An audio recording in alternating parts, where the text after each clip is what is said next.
បងប្អូននេះជាវិធីលេងទូរស័ព្ទពេលជិះឡានកុំឲ្យពុលជំរាបសួរបងប្អូនទាំងអស់គ្នាខ្ញុំស្មីថ្ងៃនេះវីដេអូមួយនេះគឺមកចង់ណែនាំតាក់ទងជាមួយនឹងការលេងទូរស័ព្ទនៅពេលកំពុងជិះឡានឬយើងចង់ទៅណាអញ្ចឹងណាពេលយើងចុចទូរស័ព្ទជួយទៅមានអារម្មណ៍ថាវិលមុខចង់ក្អួតចង់អីអញ្ចឹងណាហើយជាបងប្អូនអ្នកពលឡានប្រហែលជាប់អារម្មណ៍មួយហ្នឹងហើយសម្រាប់ខ្ញុំផ្ទាល់ក៏ខ្ញុំធ្លាប់ជួបអារម្មណ៍មួយហ្នឹងដែរ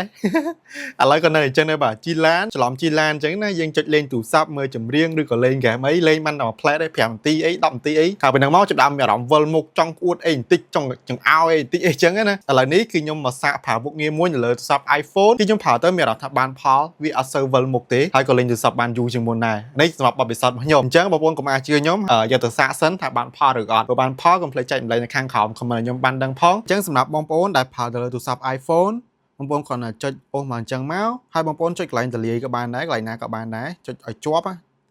អូខេតោះចុចឲ្យជាប់ហើយចេញម្ដងបែបហ្នឹងអញ្ចឹងបងប្អូនយកកន្លែងពី add control ហ្នឹងមកហើយបងប្អូនអូសមកក្រោមអស់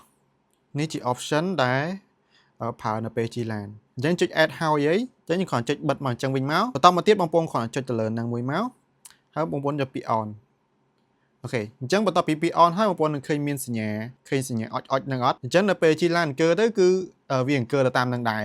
ពេលបើកមុខងារនឹងហើយអាចសម្រួលបងប្អូនបានច្រើនអត់អូខេហើយមួយទៀតសម្រាប់ពិធីបិទវិញបងប្អូនគ្រាន់ចូលមកកន្លែងនឹងដែរហើយយើងចុច select លើអាហ្នឹងមកហើយចុចលើ off អូខេអញ្ចឹងពិធីគឺមានតែប៉ុណ្្នឹងទេសង្ឃឹមថាបងប្អូនចូលចិត្តវីដេអូមួយនេះកុំភ្លេច follow and share វីដេអូមួយនេះ